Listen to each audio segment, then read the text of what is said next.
Shalom semua warga kerajaan. Masih berbicara tentang how to love God. Mungkin gambaran yang lebih gampang adalah how to love your king. Ya, kita melihat bagaimana waktu itu David sedang menghadapi peperangan melawan tentara Filistin. Salah satu nilai yang dinilai tinggi oleh Tuhan adalah steadfastness, yaitu juga loyalty. Kita membaca dalam 2 Samuel 23:11, sama orang Age, anak Age orang Harari, ketika itu semua orang sudah melarikan diri kecuali dia bersama dengan David. Dia stand his ground di ladang itu dan mempertahankannya, dan Tuhan memberikan kemenangan yang besar. Di dalam hidup kita, kesetiaan itu mungkin tidak terlalu dinilai sekarang. Dulu orang Jepang, kalau kakeknya bekerja di satu perusahaan, katakan Mitsubishi, maka semua anak cucunya tidak boleh di perusahaan lain. Tetapi not anymore. Dan salah satu teman kita yang punya hotel berkata, Pak, di dalam bisnis hospitality itu loyalty tidak ada. Tetapi di dalam kerajaan Allah, loyalty dinilai sangat tinggi. Lalu kita melihat bagaimana ketiga Triwira ini mendengarkan David itu cuma longing, cuma merindukan. Karena dia berasal dari Bethlehem, dia berkata, aduh, sekiranya aku minum air, yaitu daripada sumur yang ada di Bethlehem. Dan dalam keadaan itu, tentara Filistin justru sedang menjajah Bethlehem. Dan sumur yang dimaksudkan itu ada di tengah-tengah tentara Filistin. Ketika Triwira itu apa yang mereka lakukan? Mereka menerobos tentara Filistin. Untuk apa? Bukan ngambil intan, berlian, ataupun apapun. Tapi katakan seember air dari sungai itu. Dan diberikan kepada David. David tidak berani menerimanya. Dia memberikan kepada Tuhan dan mencurahkan, bagaimana aku ini bisa menerima. Ini adalah darah daripada ketiga jenderalku. Dan saudara tahu pada saat itu dia belum menjadi raja ya. Tetapi kesetiaan kepada David and loving the leader, loving the king, bisa kita terapkan dalam kehidupan kita sehari-hari. Ada banyak pada kita kecil hati ketika kita melihat, pelayanan ini gak dihargai orang, jumlahnya kecil. Ingat tentang Sama. Dia berkata, 1 senti pun tanah ini, sekalipun cuma ladang kacang merah, tidak akan kuberikan kepada musuh. Sebab ini milik daripada Yahweh yang dipercayakan kepada pemimpinku David. Dan kita melihat apa sih tujuannya doa. Doa itu mendengarkan isi hati raja.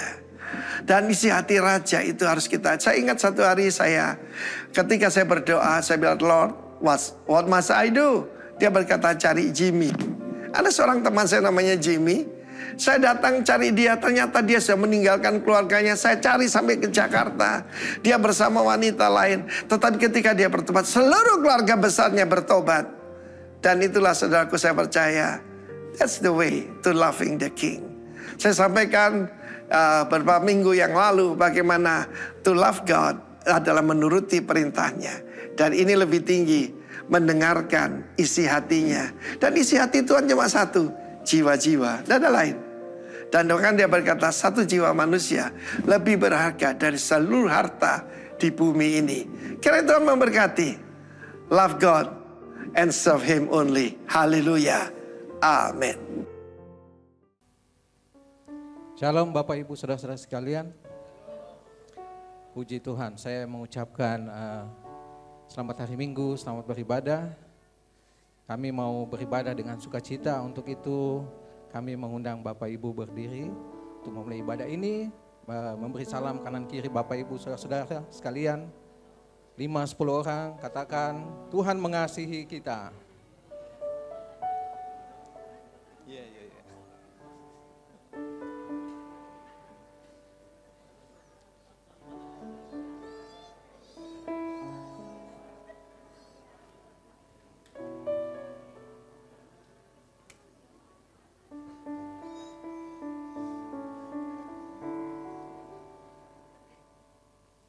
Haleluya, puji Tuhan. Firman Tuhan berkata, tak berkesudahan kasih setia Tuhan, tak habis-habisnya rahmatnya, selalu baru tiap pagi. besar setiamu, kesetiaanmu. Tuhan adalah bagianku, kata jiwaku. Oleh sebab itu aku berharap kepadanya. Mari jemaat yang dikasih Tuhan, kita masuk ke dalam hadirat-Nya dengan menaikkan pujian, nyanyian, ucapan syukur kita, pengagungan dan penyembahan kita kepada Tuhan. Sebab ketika kita bersukacita, bersorak memuliakan Tuhan, ada mujizat Tuhan. Yang sakit disembuhkan, yang kelemahan diberikan kekuatan dan diberikan jalan keluar. Mari kami bersukacita Tuhan, kami mau bersorak, memuji, meninggikan, memuliakan Engkau. Sebab kami percaya nama-Mu, nama yang kudus, nama yang ajaib, nama yang berkuasa, namanya Yesus Kristus Tuhan. Kami tabiskan ibadah ini hanya dalam nama Tuhan Yesus Kristus. Setiap kita yang hendak memuji, meninggikan, memuliakan Tuhan, sama-sama katakan Amin. Amin. Beri tepuk tangan buat Tuhan kita yang baik pagi ini saudara. Haleluya, saya percaya kita menikmati kebaikan Tuhan sampai dengan pagi ini, amin. Mari sama-sama dengan saya kita naikkan pujian ini. Hidupku ada di tangan-Mu, Kau beri rancangan yang terindah, amin. Tak hanya yang baik saja yang ku terima, walau tubuhku diremukkan, walau jiwaku terkoyakkan, amin. Hujanku takkan terhentikan, Roh-Mu yang memberi penghiburan. Haleluya. Akan ku pikul salibku, jemputlah kasih setiamu. Ku bertahan, Kau kuatku, teguhkan imanku. Ku mau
bersyukur pagi ini Tuhan.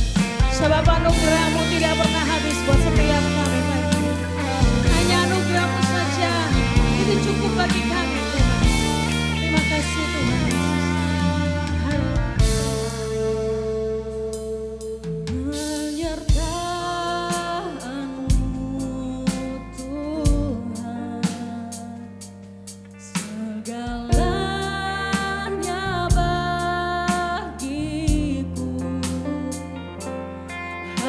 Hadirmu di hidupku, terutama bagiku. Anugerah-Mu,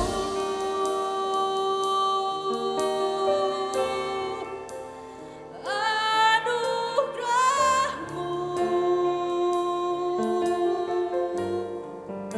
semua karena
biar rumah Tuhan saksikan Tuhan.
ajaib perkasa perbuatanmu.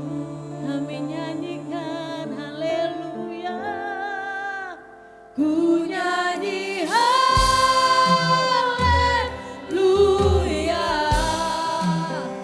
ku nyanyi haleluya.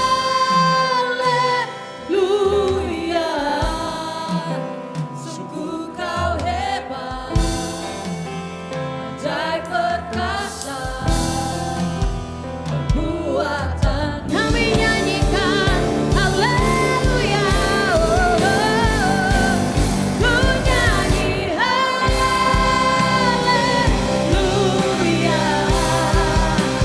ku nyanyi haleluya.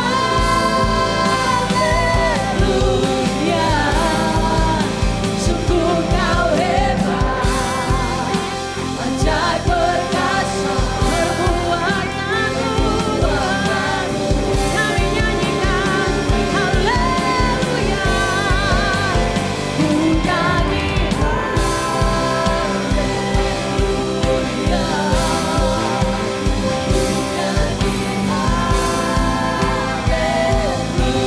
haleluya. Sungguh kau hebat, ajaib perkasa perbuatanmu.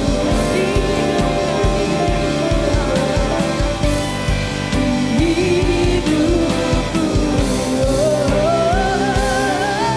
nyanyi haleluya, ku nyanyi haleluya.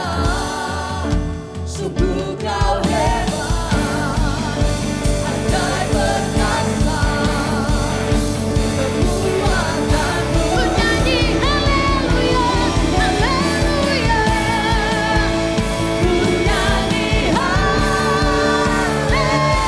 haleluya, ku nyanyi haleluya. Sungguh kau hebat, ajaib perkasa perbuatanmu. Katakan ku nyanyikan haleluya, haleluya, ku nyanyi haleluya, ku nyanyi haleluya. Sungguh kau hebat, ajaib perkasa perbuatanmu. Kami nyanyikan haleluya, bagi namamu. Ku nyanyi haleluya,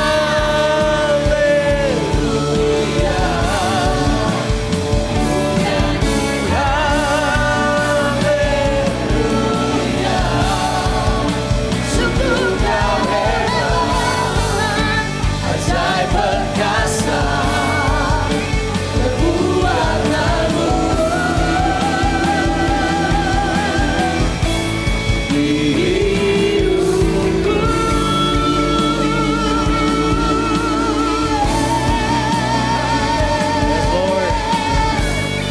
haleluya. Terima kasih Tuhan. Thank you, Jesus. Haleluya, haleluya, haleluya, haleluya. Kami hargai hadirat-Mu di tengah-tengah kami, Tuhan. Terima kasih bahwa Tuhan selalu ada dengan kami. Waktu kami kumpul bersama, Engkau menyatakan diri-Mu bagi kami. Sebagai satu komunitas yang mengasihi Engkau, kami ada di sini, Tuhan. Jemaat-Mu terbuka bagi-Mu. Untuk itu, bicara pada kami. Lakukan bahagian-Mu untuk kami, Tuhan. Bagi Tuhan semua kemuliaan kekal sampai selama-lamanya. Engkau yang layak dipuji dan ditinggikan. Terima kasih banyak Bapa. Dalam nama Yesus kami berdoa. Haleluya. Amin. Amin. Silakan sudah duduk. Sebelum saya akan menyampaikan firman Tuhan, kita akan mengadakan penyerahan anak terlebih dahulu. Jadi ada 2 anak yang bakal diserahkan, 2 anak laki-laki yang bakal diserahkan. Ya, jadi saya akan minta yang pertama keluarga Siahaya untuk membawa anaknya dan juga keluarga Witono ya. Jadi keluarga Andrea Witono dan Ibu Indira akan menyerahkan anaknya. Juga keluarga Bapak Siahaya dan Ibu Weno akan menyerahkan anak mereka. Saya persilakan keduanya untuk maju ke depan di sebelah kanan saya. Siap. Ini baru benar ini, hitam dan putih ketemu memang betul benar. Kalian seragam diatur banget nih. Mari Indira dan Andrea, come forward. Nah, Alkitab mengajarkan kepada kita bahwa kita tidak membaptis anak-anak ya. Jadi anak-anak kita serahkan. Jadi kalau ada gereja yang membaptis anak-anaknya, kita nggak salahkan, itu adalah apa yang mereka yakini dalam pemahaman mereka. Tapi Gereja Bethel Indonesia dan komunitas kita, Rock Makassar mempercayai bahwa anak-anak tidak dibaptis tapi diserahkan pada Tuhan. Karena memang ini prinsipnya, anak-anak adalah pusaka Tuhan. Tahu artinya pusaka? Dipercayakan kepada kita sebagai warisan. Jadi mereka tetap milik Tuhan kan. Nah, waktu kita dipercayakan anak-anak, kita mempersembahkan kembali kepada Tuhan sebagai tanda bahwa ini mereka adalah milik Tuhan, biar kehendak Tuhan yang terjadi dalam kehidupan mereka. Jadi kita akan menyerahkan anak-anak ini di depan jemaat dan saya tahu ini anak-anak yang kalian cintai, kalian kasihi, so saya akan mempersilahkan ayah-ayahnya berdoa terlebih dahulu. Jadi di sini karena kan yang menyerahkan anaknya kan kalian. Jadi sekalian yang berdoa kepada Tuhan. Jadi nanti Pak Leslie dan Pak Andrea akan menyerahkan anak-anak kepada Tuhan. Untuk itu kita akan mulai dari Pak Leslie terlebih dahulu untuk menyerahkan anaknya. Yaitu anak yang bernama Rocky Salomo Siahaya. Anak yang kedua yang nanti diserahkan oleh mereka namanya adalah Samuel Edric Witono. Namanya keren-keren, Alkitabiah banget kedua-duanya. So mari kita bangkit berdiri.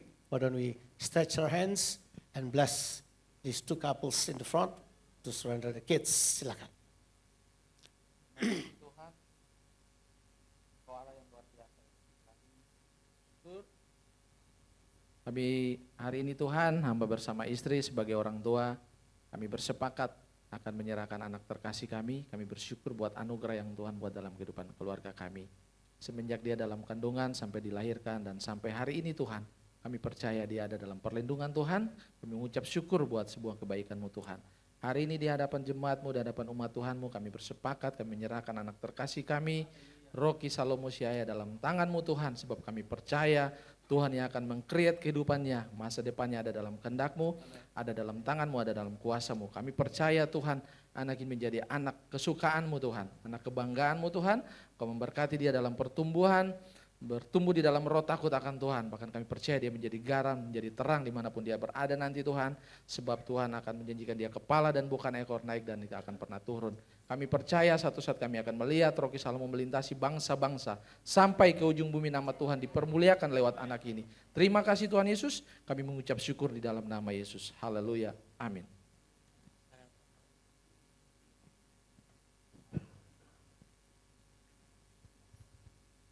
Terima kasih Tuhan Yesus. Puji syukur kupanjatkan kepadamu Tuhan Yesus atas anugerah yang Kau berikan kepada kami Tuhan Yesus. Terima kasih atas hadiah yang Kau berikan kepada kami Samuel Edric Witono dalam kehidupan kami Tuhan Yesus. Kiranya Engkau memberkati kehidupan dia Tuhan Yesus. Engkau tuntun dia dalam segala hal yang dilakukan. Berikan dia wibawa, hikmat dan kebijaksanaan dalam kehidupannya. Engkau terus didik dia terus dalam kasih karunia-Mu Tuhan Yesus.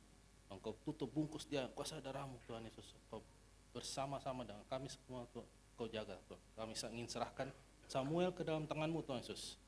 Kiranya Engkau terus menyertai dia seterusnya dan membimbing kehidupan dia. Dalam nama Tuhan Yesus. Sekarang Tuhan di hadapan jemaat, hamba-Mu menyerahkan Rocky Salomo Siahaya ke dalam tangan Tuhan. Dia bertumbuh dalam kehendak Tuhan.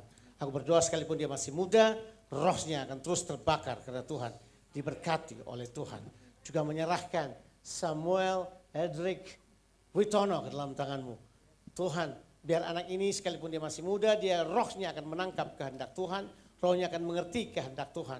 Waktu ayah dan ibunya menyerahkannya kepada Tuhan, dia akan berjalan dalam tuntunan-Mu, berjalan dalam kasih karunia-Mu.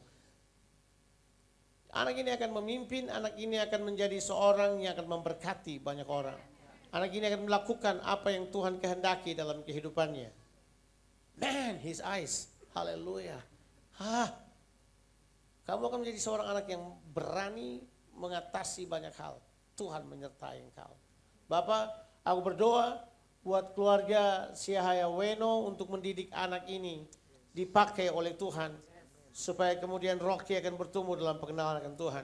Aku juga berdoa buat Andrea Witono dan Indira supaya mereka berdua akan menjadi orang tua yang akan terus asyur anak ini bertumbuh dalam pengenalan akan Tuhan. Diberkati oleh Tuhan. Terima kasih buat anugerah Tuhan terhadap kedua keluarga ini. Di hadapan jemaatmu hamba menyerahkan kedua keluarga ini dengan anak-anak mereka. Diberkati oleh Tuhan. Di dalam nama Bapa, Anak dan Roh Kudus, di dalam nama Tuhan Yesus Kristus. Haleluya. Amin. Amin. Salam saya. Weh, na janjangi kak. Weh, orang Makassar dia lihat saya. Weh. God bless you. Nanti kan? Siap. Oke. Silakan duduk saudara-saudara. Saya doakan itu karena dia liatin saya. Biasanya anak-anak begitu baru saya bicara sudah menangis nih. Wah, ini anak berani sekali. Ya. Siap. Hari ini kita akan lanjutkan. Ini adalah bulan yang terakhir kita akan membahas tentang loving God. Saya percaya selama 5 minggu atau 4 minggu sebelumnya saudara sudah belajar tentang loving God. Saya berkhotbah tanggal 6 saya ingat, sekarang sudah tanggal 30. Jadi ini sudah kesempatan yang keberapa ini? Ini sudah kali yang kelima. Ya, bulan Juli kita punya 5 minggu. Ada beberapa hamba Tuhan yang lain tentu yang sudah menyampaikan kebenaran firman Tuhan buat kita sekalian tentang kasih. Nah, saya sebagai hamba Tuhan sudah berulang-ulang kali encourage jemaat kita supaya kalau baca Alkitab hindari membacanya secara dogmatis. Tapi lebih membaca Alkitab secara naratif. Supaya waktu kalian membaca Alkitab kalian tahu hubungannya seperti apa. Kita tidak baca Alkitab hanya mengambil ayat-ayat tertentu keluar dari konteksnya, kita pakai kacamata kita untuk memandang Alkitab.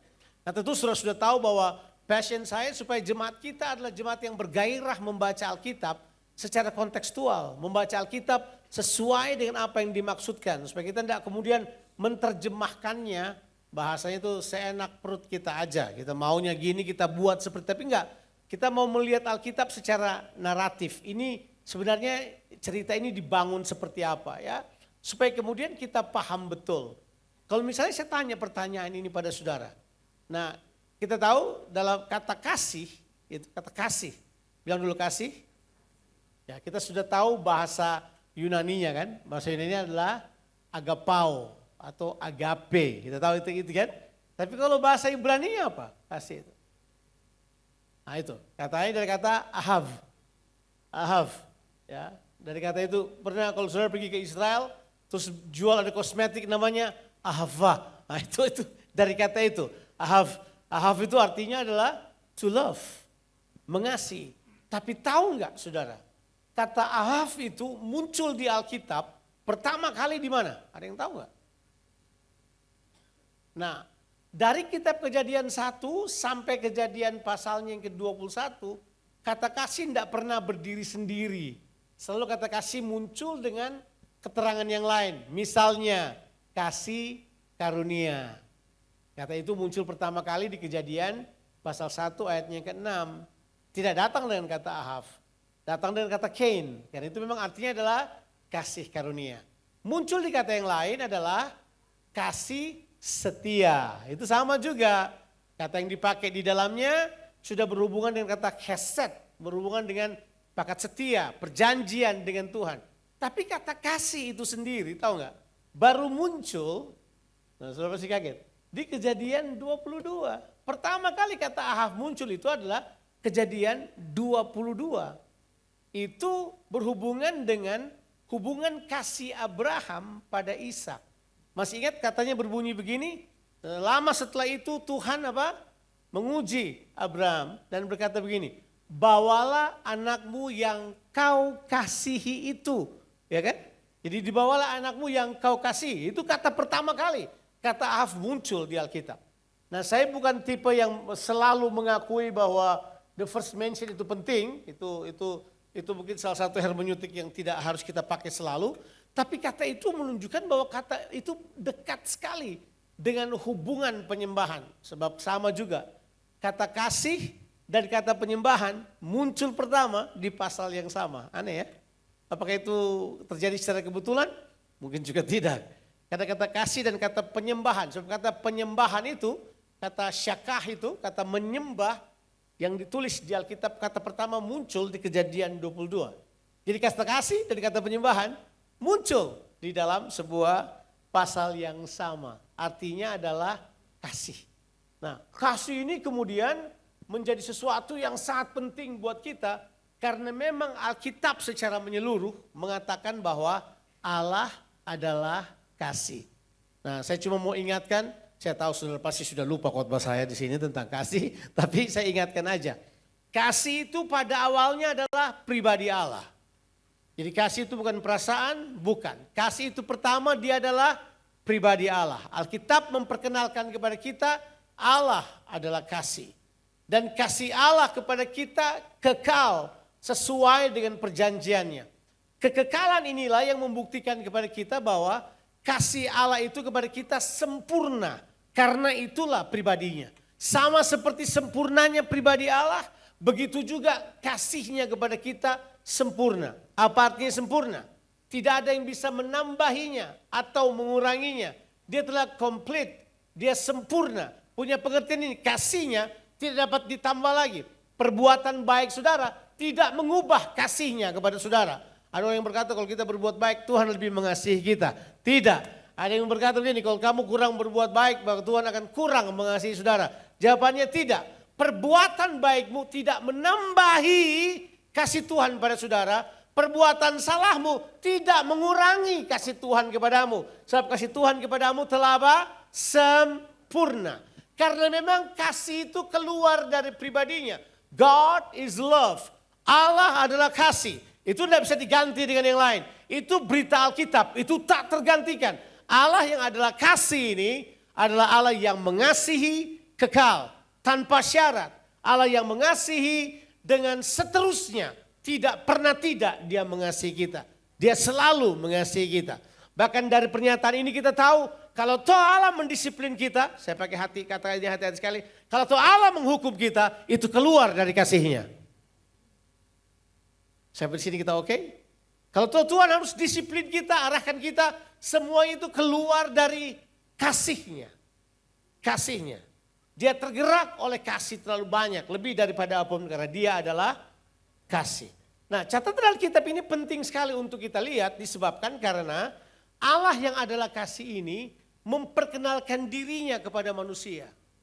Waktu Tuhan menjadikan manusia dalam kasihnya, dalam kuasanya sebagai raja di atas segala raja, dia telah menetapkan manusia, dia pilih.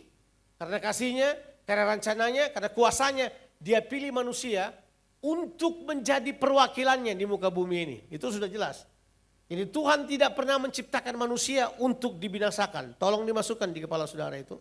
Itu narasi Alkitab. Karena dia pilih manusia dari awal. Tuhan tidak berkata begini, saya mau jadikan manusia, saya mau hancurkan di tengah jalan, baru saya tebus, kemudian saya nanti lihat kalau mereka baik-baik saja, saya kemudian bawa mereka ke surga. Tidak, dari awal Tuhan jadikan manusia, bahwa Tuhan akan mengasihi manusia, Tuhan akan selalu bersama manusia, dia mau kerjasama dengan manusia, dia mau bergerak dalam diri manusia, dia mau berserta dengan manusia. Dia mau menyertai manusia, tinggal di dalam manusia dan bekerja melalui manusia. Kita sudah tahu hal tersebut, berarti manusia adalah makhluk pribadi yang dikasihi oleh Allah. Tapi kan kita sudah tahu, sudah pasti yang ikutin khotbah-khotbah saya, sudah tahu bahwa narasinya manusia yang diciptakan oleh Allah yang sebenarnya itu menggambarkan kemuliaan Allah, itu jatuh di dalam dosa. Nah, makanya story-nya agak sedikit berubah sedikit disebabkan karena manusia jatuh ke dalam dosa. Waktu manusia itu dalam dosa kita sudah tahu bahwa dosa itu bukan cuma perbuatan tetapi apa? Perbudakan, kita sudah paham betul itu. Makanya Tuhan harus tebus manusia. Nah manusia yang telah dikuasai oleh perbudakan dosa. Katakan dulu perbudakan dosa. manusia yang telah dikuasai oleh perbudakan dosa tidak pernah mengenal kasih. Yang mereka kenal cuma kebencian. Yang mereka kenal hanyalah nafsu manusia. Yang mereka kenal adalah memuaskan keserakaan manusia. Yang mereka kenal adalah kebencian, permusuhan, percederaan, penyesatan. Semuanya ada dalam diri manusia. Itu yang mereka kenal. Mereka ada dalam perbudakan dosa. Sekarang mereka ditebus keluar. Nah, disinilah setelah Allah pribadi yang kasih adanya, dealing dengan manusia yang ada di bawah perbudakan dosa, di sini Tuhan kemudian memberlakukan kasih sebagai hukum. Saudara paham ya? Kasih kemudian datang sebagai apa? Hukum. Ya, hukum. Kasih kemudian harus menjadi hukum yang memandu manusia yang jatuh dalam perbudakan dosa. Makanya kasih kemudian datang sebagai hukum. Hukum yang terutama dan yang pertama. Siapa yang katakan tersebut? Raja kita, Yesus Kristus yang berkata. Inilah hukum yang pertama dan yang terutama. Yaitu apa? Kasihilah Tuhan Allahmu dengan apa? Segenap hatimu, segenap jiwamu dan segenap akal budimu atau segenap kekuatanmu. Itulah hukum yang pertama dan yang terutama. Dan hukum yang kedua yang sama dengan hukum yang pertama ialah kasihilah apa? Sesamamu manusia seperti dirimu sendiri. Ini dua hukum yang penting. Kemudian dia berkata, pada kedua hukum inilah bergantung seluruh hukum Taurat dan kitab para nabi. Jadi semua hukum yang lain hanyalah tambahan. Hukum yang utama adalah mengasihi Allah dan mengasihi sesama. Sampai di sini kita oke. Itu menjadi apa? Hukum. Dan kalau saudara perhatikan Yesus ya, memang tindakannya adalah kasih. Tapi waktu dia mengajar, dia selalu memperkenalkan kasih sebagai hukum atau perintah. Betul nggak? Halo? Yes. Setelah Yesus berkata, kita mengasihi Allah, mengasihi sesama, dia kemudian mengeluarkan perintah baru. Keluarkan perintah baru di dalam Yohanes pasal yang ke-13 dia berkata, inilah perintah baru bagimu, hendaklah kamu saling mengasihi. Kalau kamu saling mengasihi, dunia akan tahu bahwa kamu adalah murid-muridku. Yohanes 13, lo boleh baca 34, 35 dan seterusnya. Kamu adalah apa? Murid-muridku. Kalau kamu apa? Saling mengasihi. Jadi sekarang Yesus tiap dealing dengan kata kasih selalu berhubungan dengan perintah atau peraturan. Inilah perintah baru. Loh perintah loh, kasih itu perintah. Makanya kasih harus dibaca sebagai, maafkan, terpaksa apa boleh buat. Orang bilang orang gak setuju, tapi ini bunyinya Alkitab harus. Tapi ada orang yang buang kata harus. Karena mereka berpikir, oh kasih kalau harus enggak. Ya kita diperbudak dosa terlalu lama. Makanya itu harus jadi perintah. Sebab begini, sesuatu yang tidak menjadi hukum, dia susah menjadi budaya. Saya ulangi lagi. Sesuatu yang tidak menjadi hukum, dia susah menjadi budaya. Sebab manusia yang hidup liar di bawah dosa, yang hidup di bawah perbudakan dosa, mereka perlu terlebih dahulu apa? Diatur oleh hukum kasih terlebih dahulu. Makanya Tuhan berkata, kasih adalah hukum, kasih adalah peraturan. Benar kan? Dari wajah saudara nggak setuju. Padahal itu isinya Alkitab. Tapi saudara mau kasih kayak di film-film gitu. Kayak Romeo and Juliet, saya mau mati aja. Bunuh diri.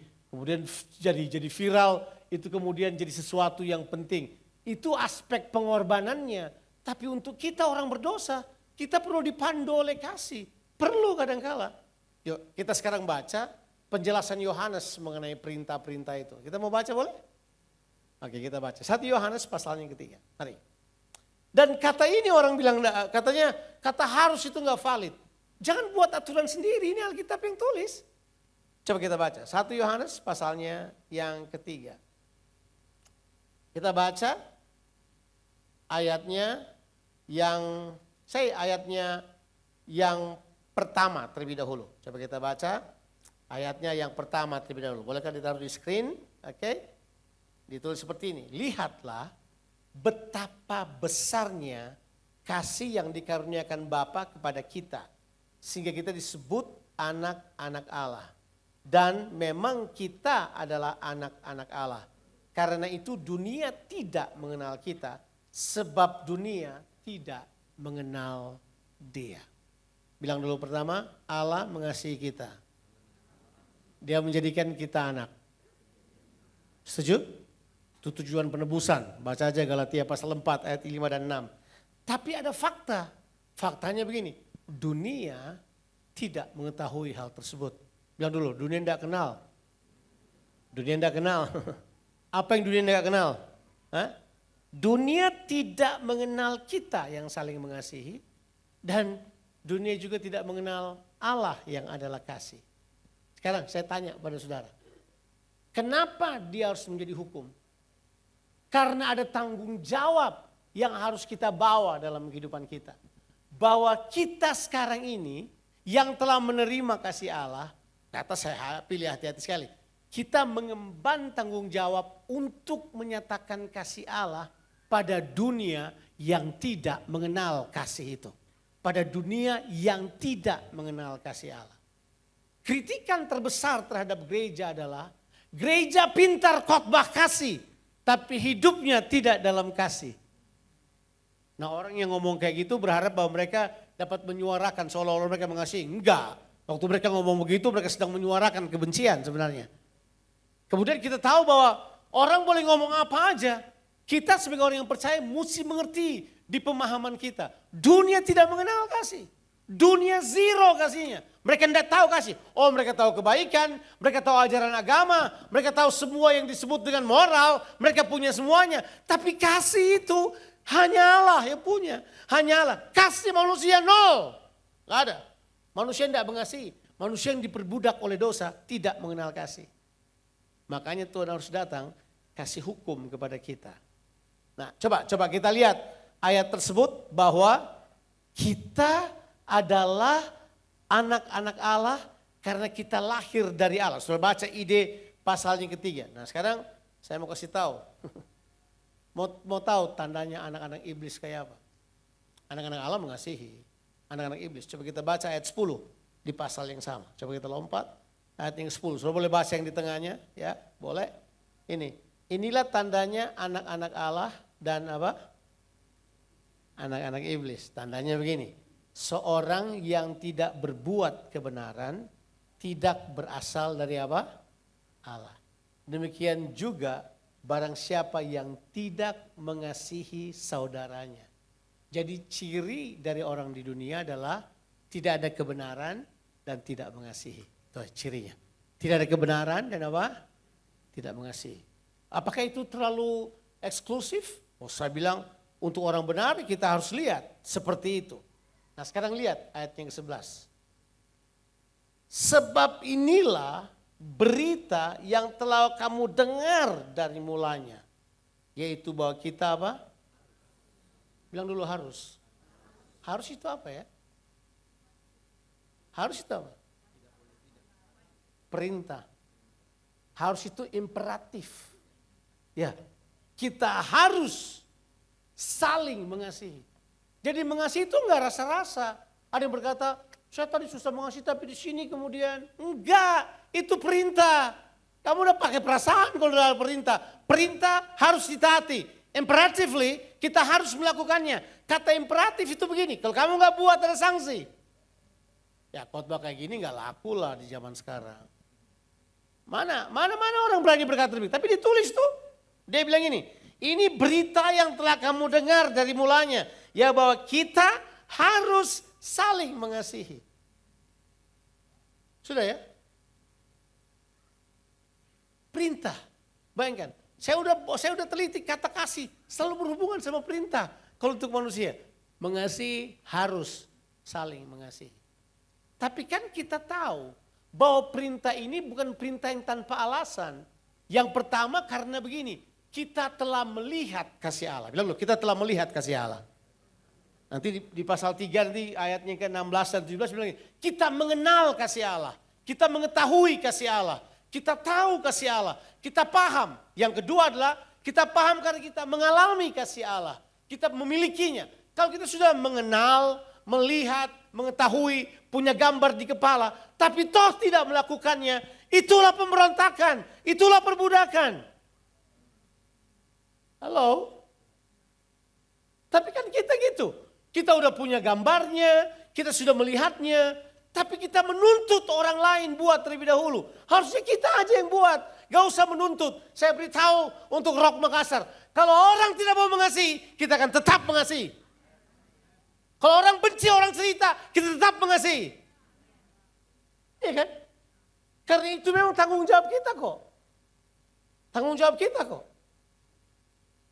Tapi orang maunya gini. Oh ya kalau mereka enggak, kita juga enggak. Hey, you're not playing game. Kita tidak sedang main karambol atau main catur ini. Kita tunggu langkahnya lawan dulu baru kita jalan juga. Tidak. Saya melakukannya karena saya mencintai Tuhan. Saya melakukannya karena di dalam saya ada perintah Tuhan. Di dalam saya ada kasih Tuhan. Saya mengenal pribadinya. Saya melihat kasihnya. Saya berjalan dalam pengalaman bersama dengan dia. Kalau saya tidak mengasihi apa namanya itu? Pelanggaran. Masa kasih pelanggaran? Oh yes. Yes. Saya telah lihat orang dimanipulasi in the name of love. Saya telah lihat anak-anak muda in the name of love mereka hamil di luar nikah.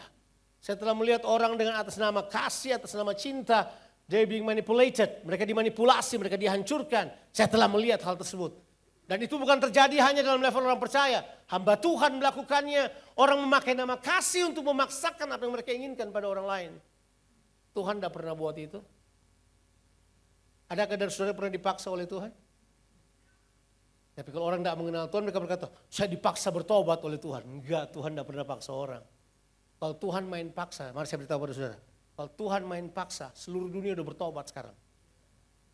Dia kirim 7 aja malaikat jelek ganggu saudara tiap hari, pasti bertobat saudara pasti. Kalau dia mau main paksa, dia patahkan lehermu tinggal tinggal nafas ngek-ngek, kasih selang 2, selesai, sudah bertobat pasti. Kalau Tuhan main paksa dia bisa buat itu, tapi kenapa dia nggak buat itu? Karena manusia punya kehendak bebas. Dia mau manusia mengerti bahwa memang betul Tuhan mengasihi kita. Dari pribadinya menjadi hukum. Sekarang ini yang paling penting buat kita adalah mengapa loving God itu jadi penting. Sekarang Tuhan mau kita yang menyatakan kasih itu. Karena, coba sekarang kita lihat. Ya, kita harus saling apa? Mengasihi. Nah saya tidak mau kasih tahu contohnya. Contohnya yang tidak mengasihi ya seperti Kain. Kalau kita nggak mengasihi kita bunuh saudara kita. Lalu tidak mengasihi saudara kita pasti membenci saudara kita. Membenci saudara kita adalah apa? Pembunuh manusia. Oh nggak pernah baca itu ya? Ya kita baca aja lah. Kita baca. Oke kita baca langsung aja. Kita baca ayat 14. Kita tahu bahwa kita 1 Yohanes 3 ayat 14. Thank you. Ya, kita tahu bahwa kita sudah berpindah dari dalam maut ke dalam hidup. Yaitu karena kita mengasihi saudara kita. Barang siapa tidak mengasihi, ia tetap di dalam maut. Ayat yang ke-15. Setiap orang yang membenci saudaranya adalah seorang pembunuh manusia. Dan kamu tahu bahwa tidak ada seorang pembunuh yang tetap memiliki hidup yang kekal di dalam dirinya. Orang pikir ayat ini bercanda. Bahwa yang ditaruh di 1 Yohanes, surat Yohanes buat kita hanya sebagai hiasan. Enggak saudara. Ini hukum. Ini perintah. Jadi kalau kita tidak mengasihi, ya udah. Yang pertama kita seorang pembunuh dan tidak memiliki hidup yang kekal. Dan kamu tahu tidak seorang pembunuh yang memiliki hidup yang kekal. Baru kemudian ayat 16. Saya suka ayat ke-16. Demikianlah kita ketahui kasih Kristus. Lalu kita ketahui kasih Kristus. Terjemahannya sih epignosis ya, memiliki pengenalan yang benar. Satu kebenaran yang tepat. Bahwa kita mengenal kasih dengan benar. Yaitu bahwa ia telah menyerahkan nyawanya untuk kita. Jadi kita pun apa? Wajib. Ada yang berkata kasih bukan kewajiban. Saya baca wajib nih. Enggak ya? Ya enggak, kasih itu bukan kewajiban. Kasih itu dorongan yang tulus. Enggak, untuk budak kadang-kadang harus dikasih tahu bahwa itu wajib. Iya kan? Oh kita anak, tapi kadang-kadang masih punya mental budak. Makanya ada aturan-aturan yang diberlakukan buat kita. Itu fakta, itu fakta. Bahwa kita memang anak dijadikan menurut gambar kita. Jatuh dalam dosa, kita jatuh dalam perbudakan. Dia tebus kita. Kadang-kadang kita masih drill, kita masih apa itu, harus latihan, harus ditolong untuk betul-betul bisa memiliki pengenalan akan Tuhan. Nah, kasih ini kemudian berkata kepada kita bahwa ia telah menyerahkan nyawanya untuk kita. Jadi kita pun wajib menyerahkan nyawa kita untuk saudara-saudara kita. Harusnya kalau kita mendengar khotbah kasih, kita harus berhenti ceritakan saudara kita. Kita berhenti untuk gosip, berhenti untuk cari kelemahan orang lain, berhenti untuk cari perhatian cuma cerita kelemahannya orang lain. Tidak perlu lagi lah, selesai. Jadi dewasa sedikit. We've seen this movie a lot. Kita sudah lihat filmnya di kepala kita kok. Kita tahu apa yang Tuhan gambarkan buat kita. Bahwa kita perlu saling mengasihi, saling cover, kasih panjang sabar, kasih murah hati, kasih tidak melihat kesalahan orang lain, kasih menutupi banyak pelanggaran, kasih. Ikut saja 1 Korintus pasal 13, saudara akan menemukan bagaimana kasih itu selalu mementingkan kepentingan orang lain. Berkorban untuk kepentingan orang lain. Ayat 17 dan ayat 18 dari 1 Yohanes pasalnya yang ketiga beritahukan kepada kita. Sekarang ada dalam praktek. Tadi praktek inner, sekarang praktek outernya kita. Praktek inner itu adalah kita mengasihi saudara kita. Kita berkorban untuk mereka. Tapi prakteknya di luar, itu ayat 17. Barang siapa mempunyai harta duniawi dan melihat saudaranya menderita kekurangan, tapi menutup pintu hatinya terhadap saudaranya, bagaimanakah mungkin kasih Allah dapat tetap di dalam dirinya? Anak-anakku, marilah kita mengasihi bukan dengan perkataan atau dengan lidah, tetapi dengan apa? Perbuatan dan dalam kebenaran. Kita ulang dari depan yuk. Kasih adalah pribadi Allah. Allah adalah kasih. Oke? Karena manusia jatuh dalam dosa, Allah datang sebagai pribadi yang berkata begini, kamu perlu hukum supaya kamu diatur dalam kehidupan kasih. Makanya kasih menjadi hukum. Dia turun kepada manusia, hukum. Yang kemudian kita kenal dalam Shema Israel, kata itu kan, kasihlah Tuhan Allahmu dengan segenap hatimu. Itu kan ada di Shema Israel. Shema Israel itu apa ya? Kredonya bangsa Israel lah. Mereka punya apa? Kalau orang Islam kan ada pengakuannya. Pengakuan imannya orang Israel. Ya, Shema Israel. Dengarlah Israel. Allahmu itu, Tuhan itu adalah Allahmu. Tuhan itu esa. Kasihilah Tuhan Allahmu dengan segenap hatimu. Dia menjadi apa? Hukum. Setelah dia menjadi hukum di dalam Yesus Kristus. Ini yang luar biasa. Yesus datang ke dunia ini. Dia taruh hukum itu bukan di luar kita. Dia baptis kita dengan rohnya. Hukum kasih itu sekarang berdiam di dalam kita. Amin. Amin. Sekarang aplikasinya jauh lebih penting. Kalau dia cuma jadi hukum aja untuk apa? Sudah tahu ada hukum jangan membunuh kan? Betul nggak? Iya kan? Sudah berpikir asal saya nggak membunuh, saya tidak melanggar hukum. Padahal kitab tulis, kamu membenci saudaramu, kamu adalah pembunuh. Iya kan? Jadi sekarang Tuhan mau berkata begini, sekarang begini, kasih yang dari dalam ini, kamu aplikasikannya. Caranya adalah apa? Buka matamu, lihat orang di sekelilingmu. Kalau ada saudaramu yang menderita, jangan tutup pintu hatimu. Bukalah. Bukalah. Ya. Saudara, buka hatimu untuk mereka, bantu mereka di dalam kekurangan mereka. Sebab kita tidak hanya mengasihi dengan apa? Perkataan kita, tapi juga mengasihi dengan perbuatan kita dan dalam kebenaran. Artinya, ada orang yang berbuat baik tapi mau dipuji. Orang Makassar bilang kepujian. Orang Ambon bilang makam puji. Arogan. Buat sesuatu untuk dipuji orang. Berbuat kebaikan supaya orang puji. Kita nggak perlu buat itu. Kita tetap ikuti apa yang Yesus katakan. Apa yang dibuat oleh tangan kananmu, tangan kirimu tidak perlu tahu. Apa yang kau kerjakan di tempat yang tersembunyi, jangan beritakan di atas suatu rumah. Kerjakan semuanya dengan cara yang tidak perlu diketahui orang lain. Ya kan? Kalau orang lain mengetahuinya, biarkan mereka mengetahuinya. Jangan kemudian blow trumpet about it. Ya. Kita tiup trompet besar-besar. Seolah-olah mengatakan bahwa, hey lihat saya kelihatannya adalah orang baik. Enggak perlu. Kita melakukan apa yang Tuhan kehendaki kita lakukan. Mungkin saya mau tanya ini pada saudara. Apakah saudara mengasihi Tuhan? Bodoh banget pertanyaannya ya. Ya pastilah, ngapain kita datang hari Minggu kalau kita tidak mengasihi Tuhan? Ya kan? Tapi kan Alkitab berkata, kalau kamu berkata kamu mengasihi Tuhan, kamu pun akan mengasihi orang lain. Kamu akan saling mengasihi. Karena itu tidak bisa dipisahkan. Itu satu keadaan yang tidak mungkin kita pisahkan. Tapi idealnya adalah perlu ada hukum yang mengikatnya. Makanya kita sadar, hukum kasih datang pada kita. Tapi hukum itu ditaruh di dalam kita. Ayat yang terakhir dan kita selesai. Roma 5 ayat yang kelima. Pengharapan itu tidak mengecewakan. Karena kasih Allah telah dicurahkan di dalam hati kita oleh Roh Kudus yang telah dikaruniakan kepada kita. Haleluya. Percayalah bahwa di dalam saudara ada kasih itu. Ada. It's there.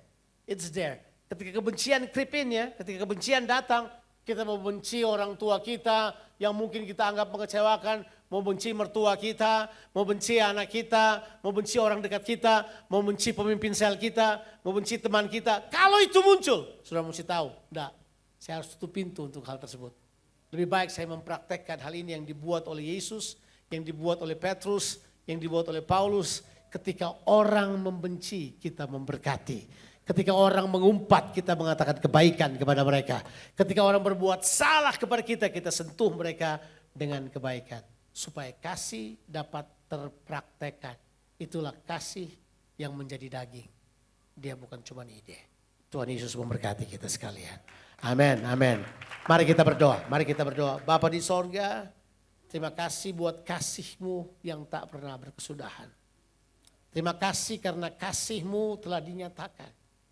Terima kasih bahwa kami melihat kasih-Mu, kami mengenal kasih-Mu. Tuhan, dengan kemampuan kami sudah gagal. Kami gagal mengasihi dengan kekuatan kami. Seperti Petrus yang gagal mengasihi Engkau. Tapi Engkau datang kepadanya dan Engkau menanyakan pertanyaan itu, Simon Bar Yunus, apakah Engkau mengasihi aku? Kami kadangkala seperti Petrus, yang harus diyakinkan berkali-kali bahwa kami tidak mungkin mengasihi dengan sesuatu yang di luar kami. Tapi Engkau telah menaruh Roh-Mu di dalam kami. Roh itu telah menjadikan hukum kasih itu ada di dalam kami. Sehingga waktu kami melakukannya, itu menjadi budaya kami. Tuhan, kami mau Rock Makassar sungguh-sungguh menunjukkan budaya kasih. Kami mau supaya budaya ini terjadi Tuhan. Hamba-Mu mau bertobat dari semua kesombongan, pelanggaran yang kami buat karena kami selalu berpikir, benar kata Alkitab, pengetahuan menjadikan orang sombong, tapi kasih membangun. Kami mau sujud di hadapan-Mu dan mohon pengampunan-Mu. Kadang-kala kami merasa tahu, kami merasa bisa, kami merasa mampu. Padahal kami perlu kasih. Kami perlu pribadi-Mu dinyatakan. Kami mau supaya kuasa kasih itu dinyatakan lewat kehidupan kami. Kami mau jadi orang-orang yang lebih dari pemenang. Karena kasih-Mu. Karena kasih-Mu yang membuat kami melewati sebuah kesulitan. Kasih-Mu memberikan kepada kami kuasa untuk berhadapan dengan ketidaknyamanan. Dan kami tetap terus mengasihi. Kasih-Mu yang telah membawa kami pada semua kebencian, tapi kami terus mengasihi. Kasih-Mu yang telah datang pada semua bentuk penolakan, tapi kami terus mengasihi. Kami mau mengasihi. Seperti Engkau inginkan kami mengasihi. Berkati semua umat-Mu Tuhan. Bantu kami untuk hidup dalam kasih-Mu. Di dalam nama Tuhan, Yesus Kristus. Haleluya. Amin. God bless you. Baik Bapak Ibu, sebelum kita berdoa untuk persembahan, satu hal kami mau menghimbau bagi Bapak Ibu yang datang dengan anak kecil seumuran sekolah minggu atau istilah kita Rocky gitu, minggu depan mungkin boleh mengarahkan anak-anaknya ke lantai 1 untuk mengikuti kegiatan di Rocky, di kelas Rocky. Karena kalau anak-anak Bapak Ibu ikut di ruangan ini mereka nanti bingung ya. Itu pendeta di atas ngomong apa gitu. Jadi sekali lagi kami menghimbau karena mereka akan dicukupkan gitu dengan makanan rohani yang sesuai dengan usia mereka. Ya, terima kasih untuk perhatiannya. Kita berdoa. Bapa, berkati persembahan umat-Mu, berkati pemberian anak-anak-Mu pada hari ini. baik yang sudah memberikan tadi waktu baru masuk ataupun yang akan memberikan saat ini Tuhan. Biarlah semuanya diberkati, biarlah apa yang kami lakukan, apa yang kami taburkan hari ini bisa berguna untuk pelebaran kerajaan Tuhan dimanapun kami berada, di komunitas kami, di gereja ini, di kota ini, atau kemanapun Tuhan mempercayakan pelayanan kami. Kami mau memberi atas dasar kami mengasihi Tuhan, sebab Tuhan sudah terlebih dahulu mengasihi kami.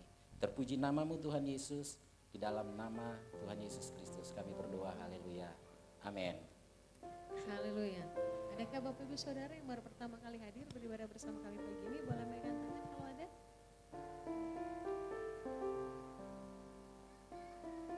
Mungkin ada tapi malu-malu saudara ya. Haleluya.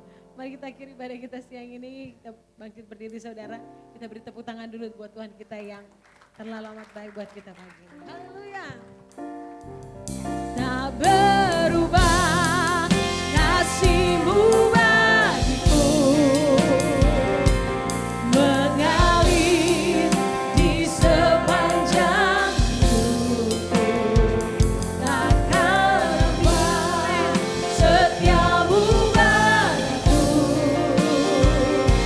selamanya Kau ku sembah. Habis kasih-Mu bagiku, mengalir di sepanjang hidupku. Tak berubah setia-Mu bagiku, selamanya Kau ku sembah. Kasih-Mu bagiku, mengalir di sepanjang hidupku. Tak berubah setia-Mu padaku, selamanya Kau ku. Mari biar umat saja katakan, takkan habis, takkan habis kasih-Mu bagiku, mengalir di sepanjang hidupku. Tak berubah setia-Mu padaku, selamanya, selamanya Kau ku. Takkan habis Tuhan, takkan habis kasih-Mu bagiku, mengalir di sepanjang hidupku. Tak berubah setia-Mu padaku, selamanya Kau ku sembah. Tak berubah setia-Mu padaku, selamanya Kau ku sembah. Berbahagialah kamu, rukunlah kamu. Bersukacitalah kamu dan ketahuilah bahwa Tuhan mengasihi kamu. Tuhan ada dalam kehidupanmu. Dia mau mengasihi orang lain lewat kehidupanmu. Terimalah berkat Tuhan. Tuhan memberkati engkau dan melindungi engkau. Tuhan menyinari engkau dengan wajahnya dan berikan kepadamu kasih karunia. Tuhan menghadapkan wajahnya kepadamu dan berikan engkau damai sejahtera, limpah rahmat, supaya diberkatilah kehidupanmu, diberkatilah keluar masukmu, diberkatilah keluargamu dan orang-orang yang kau kasihi, diberkatilah pekerjaanmu, usahamu, bisnismu, studimu, diberkati oleh Tuhan. Apa saja yang dikerjakan oleh tanganmu dilipat gandakan oleh Tuhan, karena Tuhan menyertai engkau dan berdiam dalam kehidupanmu. Dalam nama Yesus Kristus, haleluya. Amin. Amin. God bless you.